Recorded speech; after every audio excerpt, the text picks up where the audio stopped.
Good morning, good morning, good morning, everybody. It's Tammy coming to you live today. First time back for Sunday sermon in quite a minute. And my fan is going to blow my papers away. So I will cut that off. And that way we won't have that problem anymore. And I just want to welcome everybody here and tell you all happy Mother's Day. To every soul who has ever mothered someone or something into being. And I just want to say happy Mother's Day to you. Now, as you know, this is way more fun with friends. I can't post comments to some destinations, which I know that. If you could say hello and tell me where you're watching from, I'm going to let people know that I'm live for Sunday sermon.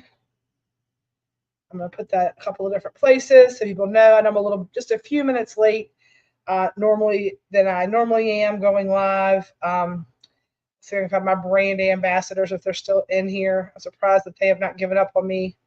I have not been very relevant on social media as of late. I have been, number one, the last 2 weeks I have been very sick, trying to get back to normal. I'm still a little funny in this ear, still a little congested. I think I got a fever blister too. But I am much better than I was and back in action today. This sermon, sometimes when we have a big sermon that comes out, it takes me a couple of weeks sometimes it's a painful labor of delivering. It's funny, we talked about that today on Mother's Day, right? Of delivering a message that's big and been resonating. And a lot of these things that came up today were probably some stuff I was working through the last couple of weeks to be able to come live. But I know that I don't like to wait and wait and wait. It is Mother's Day. People are doing Mother's Day things this morning. So if you watch this later on the replay, drop me a number 2 that you caught this later. I'm actually this has got like a touch up on my appearance and it's driving me bonkers. So we're going to let you look at me just full-fledged what I look like. It's not as smooth this morning, but we are in here cooking for Mother's Day lunches and brunches. And I've got a kitchen full of folks in there working. And so I was also working. I've made green beans, macaroni and cheese, coleslaw, and a bunch of other things this morning. But that's what we do, how we do. So again, happy Mother's Day to everyone who has ever mothered something or someone into being. And I want to remind everybody that today's message is called Sunday Sermon, Mothering Without Birth, the Soul's Design. So I want to remind everyone that mothering doesn't always look like cribs and lullabies. Sometimes it's holding space. Sometimes it's giving your last clean towel or your last clean shirt to the kid who's sleeping on your couch or the friend who needs to stay with you for a little while because things aren't working. Sometimes it's just showing up again and again when no one else does. And I want to talk about this kind of mothering today. Today's message is a little more personal for me, and this is a sermon that I probably needed years ago. So we're going to dive into it pretty quick and hard. And I know, like I said, this is it's way more fun with friends, but maybe this is not meant to be shared live this morning with people because we have got no one on here watching right now. And again, it is Mother's Day. I'm making sure that this is a public because sometimes it'll go to private view. So I want to make sure that y'all can see it, that it's here, that it's not just set to me. It says live now. And it says somebody's watching it. So I'm going to go ahead and put a like on that. We got a couple of likes on that. I'm going to say, hey at everyone at highlight. I'm going to put a highlight on there. See if the comment comes through on here for me to see. I don't know if it will or not. Hey, it shows me. So at least this way I can see that people can see it. Whether you're watching this live now or later on, it's going to be what it is. My algorithm's kind of jacked right now, so it's what it is. This is sometimes these sermons, like I say all the time, God always tells me to plant the seed and to let him or her do the rest, right? So here's the story, right? The story today starts with me. My name is Tammy Nelson. I'm Tammy Deskins Nelson, for those of you who knew me a million years ago. I'm the oldest daughter of James and Julie, and I'm the first granddaughter on both sides of my family. I was the baby of all of my parents' friends. I was the firstborn everything, kind of, and that means first in a long line of chaos and what I hope was joy, right? And so I was never really a baby. I never felt like a baby. My mom always says I came out like a little baby adult, and that's what I said. I was a baby adult. My parents were teenagers. My mom was 17 and my dad was 19, right? And the people that were raising, I remember sitting at the, in a high chair while they're playing games and being 19 and 20 and all those things. So the people raising me were still growing up themselves. They didn't have parenting manuals. They had instincts, survival instincts, love, and they had a lot of hustle.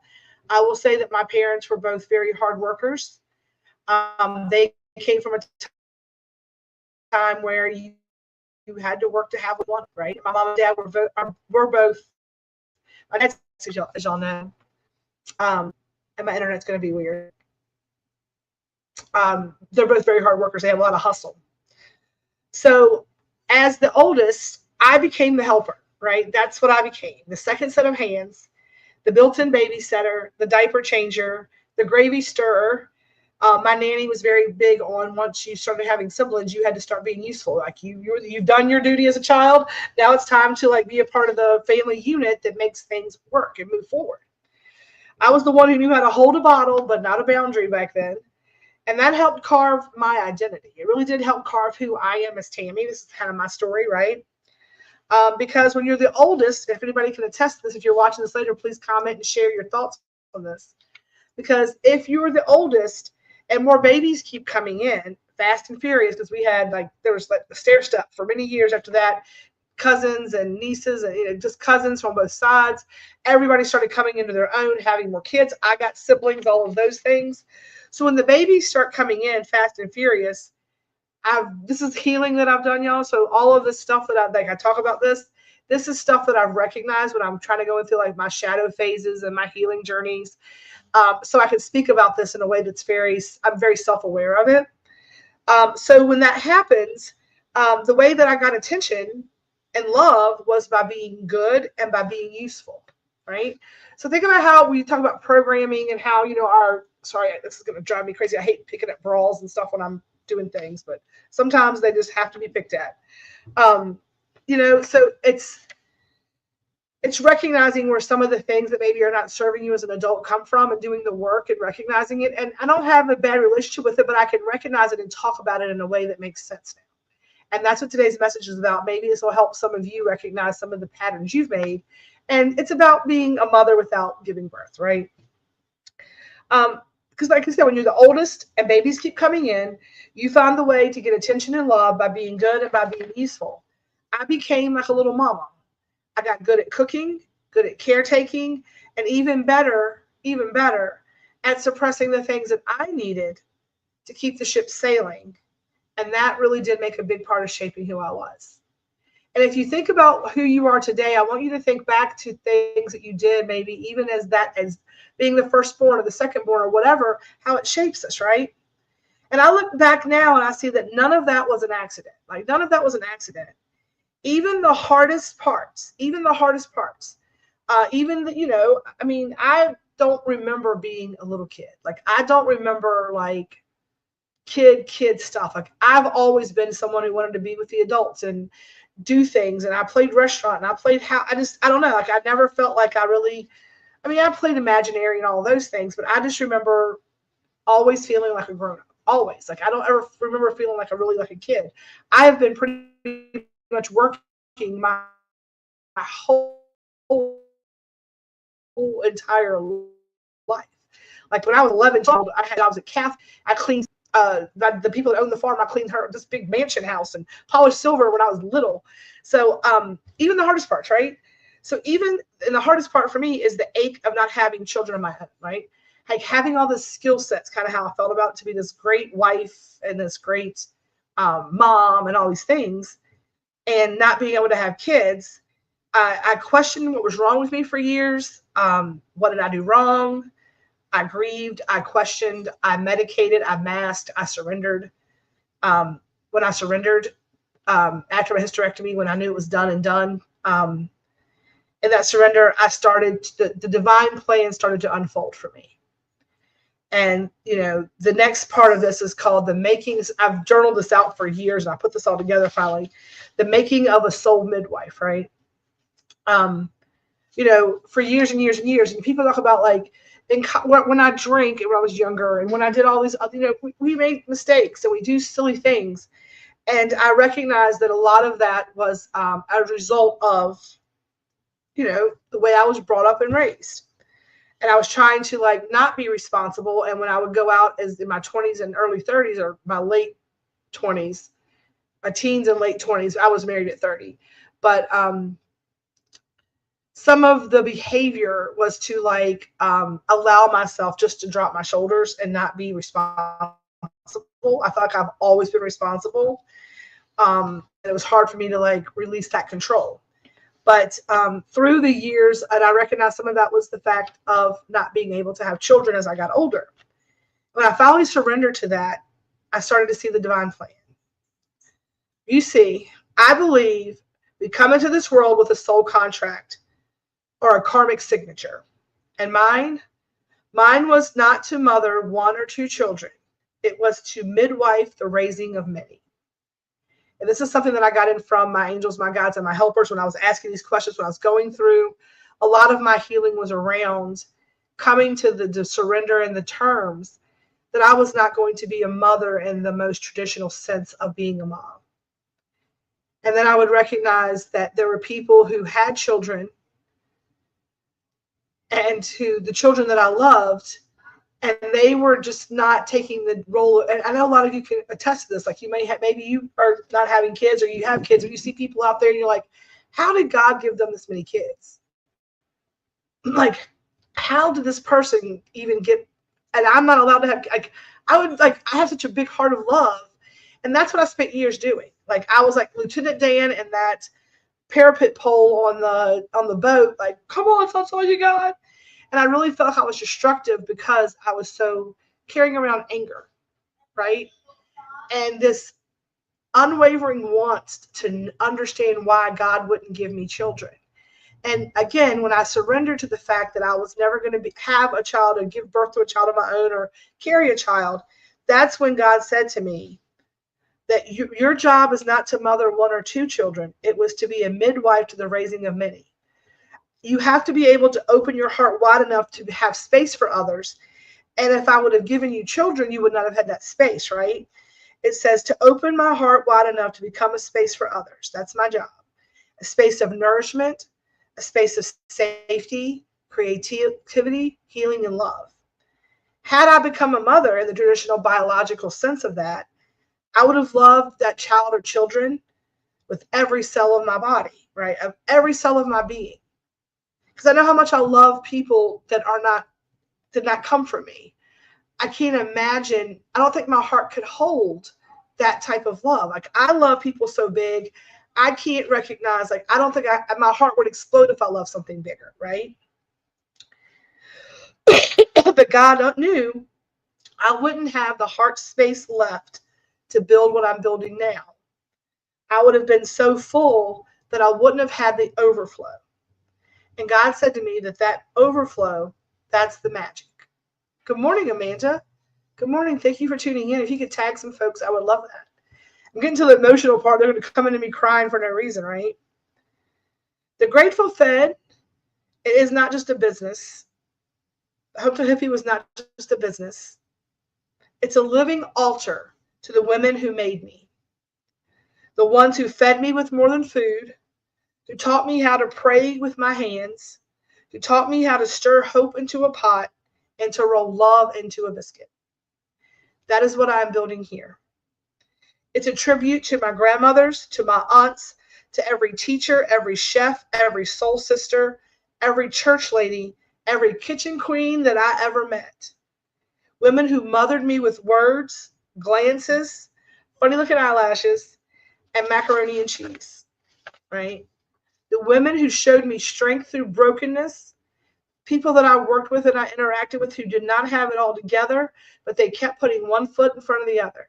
I've seen people who have had terrible injuries, terrible losses, and it's just part of what it is. It's just life happened. And now I can choose to let this define who I am, or I can move forward in it, right? And these women built me. And now through this work, I honor them. I carry their stories, their flavors, their grit, and their grace into everything that I do. Now, when I married Red, I was gifted with a new chapter. I did not expect, right? He came with 2 beautiful kids, Evan and Megan. And through them, I have been blessed with the joy of grandchildren. I have a grandson and 2 granddaughters. And that's been one of the sweetest gifts I've ever received, right? One of the sweetest gifts I ever got. And so I got that family that I didn't get to give birth to, but I did get it. And I did get to do this part though, right? Raising teenagers. That was a karmic lesson that I did not get to skip. Let's just say God made sure that I did not miss out on that exact rite of passage. Good morning, look who's on here, y'all. Send my sister so much love. I'm so glad she's feeling better and she's home now. They love me and I love them. We've shared laughter and meals and hard talks and healing. But I've always known and respected that there's a sacred bond between the child and the mother who gave them life. I know that. That thread of DNA, that cosmic connection, it's something that it's divine. It's divine, and I never, ever, ever, ever, ever tried to replace that, y'all. Never. I've only ever tried to be a safe space beside it, right? I'm like, you have a mom. Your mom loves you. She gave birth to you. I know she does. Everybody loves and interacts with people at the level at which they can in the place that they are. And there were times when I speak, and Amy will tell you this, like my mom was far from a perfect person. My mom probably had those tendencies of narcissism a little bit. Very, my mom had her things. But my mom, I knew without a unwavering moment and not a day in my entire life that I lived and breathed, even to this moment, that I would question the love that my mom had for us. Never. Never. Even through all her crazy, her ups, her downs, her mood swings, her insane ideas, her demandingness, whatever it may be, I always knew that mom loved me unconditionally, no matter what I did. She may give me grief, whatever, but I always knew at the end of the day, she had me, right? I'm very blessed. She was perfectly imperfect, and I miss my mom so much. So I recognize that there's a sacred DNA strain. No matter how bad you can be to your mom, she's still your mom. And I know that not everybody says that, but I do that. And I feel that way for Evan and Megan. Their mom loves them amazingly. She loves them. Her and Evan did this when he was a teenager. He did the stat. That stuff happens. And I believe that every parent that gives birth really does want what's best for their child. They just do the best with what they've got. But being a stepmom taught me even more about mothering with honor, right? About knowing when to lead and when to simply hold space, and about loving something without ownership of it. And that's really interesting because I think that's kind of what a lot of people do, right? Is they mother with like ownership sometimes. And I want to say Amy is really good about that with her children. Even when maybe their choices might hurt her heart because she's going to miss them and all those things, she would never, ever parent them in a way that would be to her benefit and not to theirs. And I cherish that. And I get more, I'm like, no, be selfish and tell them to come home. Or be selfish and tell them no, pull a Julie on them and like guilt them out of it. Because mom was really good about keeping us close, right? She knew how to do that. But with the kids, my stepchildren, I learned that, right? They're not mine. Like they choose to be in my life and I choose to be in theirs. It's not like there's some kind of blood bond that makes us have to be there. And so I really feel like it's an honor to kind of feel that kind of love as well. Like it's not, I tell them like, I don't have to love you. I was like, I have to love you. I made a promise to your dad. Like I'm choosing this relationship with you all and you're great people and I want to have that relationship with you, right? So it's an interesting way to think about mothering without ownership and honoring the place that you hold as a bonus parent or whatever else. And a lot of times I found that my way of mothering them was by counseling their father in a way that makes him see things from a perspective that wasn't just him versus her, right? Like it has nothing to do with her. These are your kids. Let's talk about this and have a conversation that way. So this is your reminder today. Motherhood is not a womb thing, right? It's a heart thing. And this is, like I said, this has been a lot of my healing journey because I wasn't able to have kids. And if I had to talk about my, I used to say like my biggest regret in life, or the thing that if you could change one thing, but after, and I have this line that God sent to me that kind of helped me, right? But,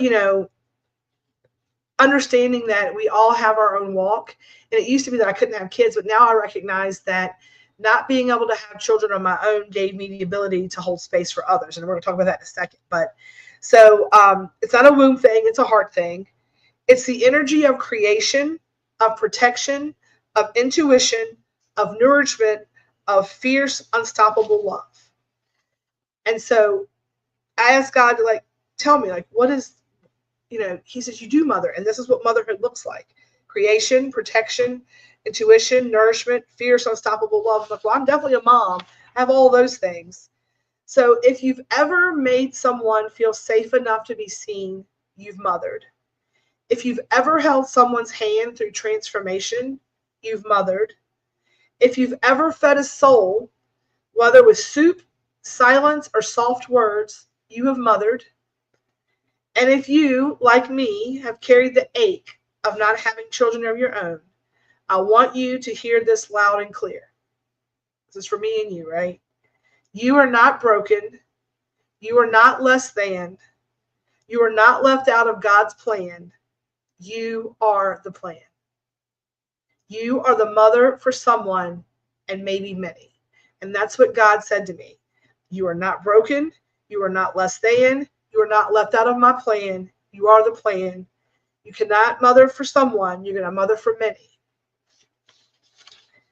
And, that was like a big kind of thing for me, right? A big kind of thing for me about thinking about the, I'm a mother for many. I'm like, that's a lot of pressure, right? That's a lot of pressure. But that's the truth. I've had to hold space for people, again, that I would not have been able to. I need to be doing exactly what I am doing. This is my karmic lesson, my soul's contract, my soul's purpose. And again, if I'm gripping onto the thing that I feel like God left me out of his plan, I'm going to kind of like not see the forest for the trees, is kind of my analogy of this. And so I needed to remember that the thing that I'm gripping onto that I thought should be, once I let go of that, I'm able to really see the bigger, beautiful, more amazing picture of what God planned for me. And so this Mother's Day, if you're struggling with the not being able to have a child, I'm going to encourage you to look at it from a different point of view. If you have, then I've struggled with losing mom and going through these holidays without her, and God helped me to come to terms with that in my own way, and how to navigate that, how to honor her in ways, that I need to honor her. And maybe there's people out there who are not able to be with their children today. That's a big deal. Holding space for those folks and being able to let them know that it's all for a greater purpose. There's going to be a bigger plan to it. You just have to take the time to do the healing work to figure it out, right? To see we talk about this in other sermons about taking a moment and, so a lot of times we need to remember that we may be asking God, please help me, all these things. But all we need to do is, like, God knows our biggest desire, so the universe, source, whatever word you want to use, to just stop and be silent and listen, and then take action an actionable action when God gives it to you, right?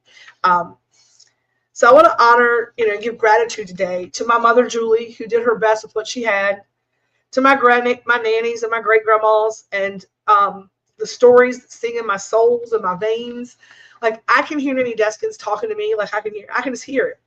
And last night, if y'all want to cry today, I cried so hard last night. And some of this message changed a little bit since I had it on the altar because of I watched a movie last night called The Nonas. It's a true story about a restaurant in Staten Island that actually has Italian grandmothers are the cooks. And Rad said he will take me there. We're going to go on a trip. I'm going to go eat there. I want to go be there. It is exactly what I want to build. It is exactly, he's like, it's about family. And it was like, God's like, Tammy, see, this is the thing you're doing. And how this brought joy here, you're going to be able to bring joy to where you are. And so there's a purpose. There's a reason, even if we don't recognize it immediately. So to my nanny, I love you. I miss you. Your stories still sing in my veins. I still do things your way. To my aunts and my cousins who taught me loyalty and laughter. To my sister, who is my best friend and my person. We share these, you're like, your siblings know all your stories and they understand all the gratitude you have because they walked it with you. My biggest, greatest memories are spent in the kitchen with my sister, my mom, my nanny, my cousins, my aunts. Those times we spent creating laughter and food and nourishment for our bodies with our hands, and the stories we learned about it. And I mean, I can write a cookbook right now with who taught me how to do everything, right? Then the women who raised me in restaurant kitchens, right? Alice Brooks and Barbara and Sue in restaurants, right? Boardrooms, all the strong women that I met in business who gave me the courage to know that I am not stupid, I am smart, and I have a place, who encouraged me and taught me things from and everywhere I've been, from church basements to backstage corners to bar rooms to everywhere, to the women who I have played with and, we have partied with and we have laughed with, and I've done a million and trillion things with and gone to conferences and sleepovers and all the things, all of my female friends who I believe just build you up and we create this divine feminine energy in the world. You are why I know how to build the life that feeds the soul. All the people who have fed into me are the reason that I know how to build a life that feeds the soul. And I want to thank each and every one of you. That is my biggest gratitude today. To everyone listening, whether you're a mom or raised by one or lost one, long to be one, or simply carry that sacred energy, I honor you. Your love ripples beyond bloodlines. Your care is cosmic. Your presence is medicine. And this is the line that God gave me, that I want to share with you. And then we're going to do our card pull today. It's a quick Sunday sermon today. I got a lot of work to do. I've been working. I'm still not 100% better. It's been a really, like I said, life keeps lifing. I'm so glad my sister is home. But man, I tell you what, I got a scare this week. And so today we're gonna keep it brief. We're gonna keep it simple. We're gonna keep it to the point. Whether you watch this live or replay, I hope it'll resonate with you. And I want to thank God, the universe, source, whatever word you want to use, for designing my path. Because I can now say, and this is the line that came from my journal, the grief of what I didn't get to give birth to birthed the grace of what I now give. And that was a big thing for me to learn. The grief of what I didn't get to give birth to birthed the grace of what I now give. And I want each and every one of you today to know that whatever your soul's purpose is, whatever your karmic lessons you have to learn, if you stop and you listen, take a deep breath in, take a moment in nature, open your ears, and start making it's work. It's a healing journey. It's hard sometimes. It's a lot of tears involved in it. Sometimes there's a lot of laying in bed for an hour just trying to get myself together. But the journey to work through those things, to let go of those things that are holding you back, let go of those stories we tell ourselves. I felt like, because I wasn't able to have children, because God didn't give me children, I felt for probably 45 years of my life, I didn't recognize it until I was the time in which I was an adult to have children. I never, and it's where my imposter syndrome comes from. I felt like I was like a broken, worthless human that did not have, didn't even, why, I'm no good for anyone. And there's no part of me that's going to be left in this world. And I had this big missing piece of me. And had I done the work earlier, right? But God said, no, You had to live that experience, and you did it exactly in divine time. So if you're grieving out there, and maybe you're older than me, right? Maybe you're like, I'm 80 years old, I'm not changing my ways. You can change, and you can let go of that pain, whatever that is, right this moment, just like that. You can let go and let God. You can let go and surrender, and then you can step into the true being of who you really are. Because again, God told me the grief of what you didn't give to give birth to helped you give birth to the grace of what you now give. And I try to give, and I try to hold space, and I try to, I try to be that person, right? I don't think I think that's what my integrity is, that,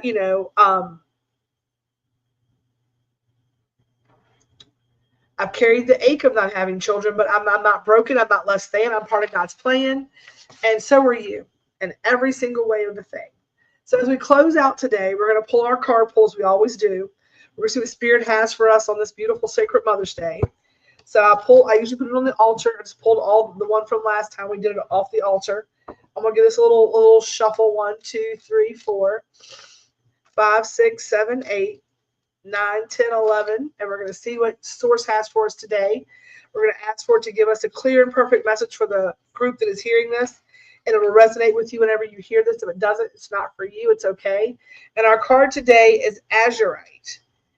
Get laser focused, right? If that's maybe what you need to do, maybe you're stressing over something and you need to figure out what to do. Azurite's telling you to get focused. So we're getting laser focused on today.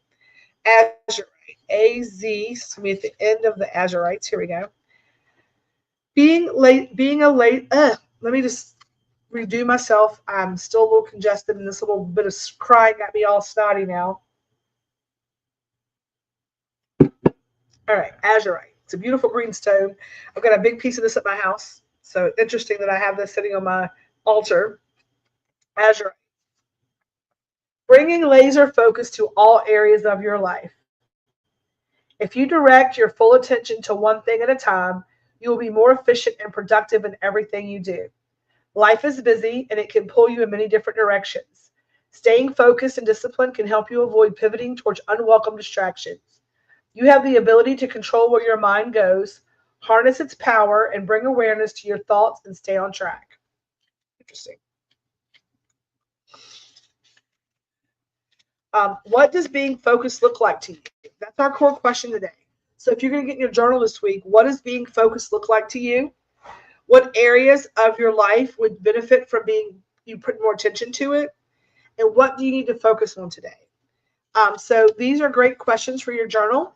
And then if you look at our affirmation for the week from the book, it says, I harness the power of my attention to support my goals.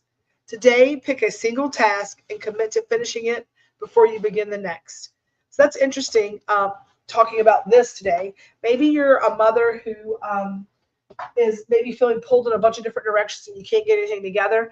This card's telling you to take a moment, take a breath, one thing at a time. That's what I'm getting from that card today, from an intuitive lesson, the message for someone out there is that life is going to life. There's a lot of things that are happening, but we can only do one thing at a time, and give yourself grace and the space to be able to do that one thing. Getting in your journal this week is going to be good for you if you are feeling that way, because sometimes, I say it all the time, it's hard to put a puzzle together. Good morning.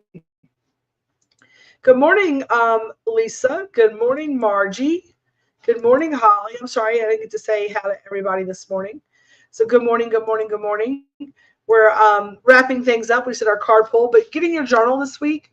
Make sure that you get things out of your head. I said it's very hard to put a puzzle together if it's all in the box. So helping yourself getting that out of your head onto paper, and then laser focusing one thing at a time.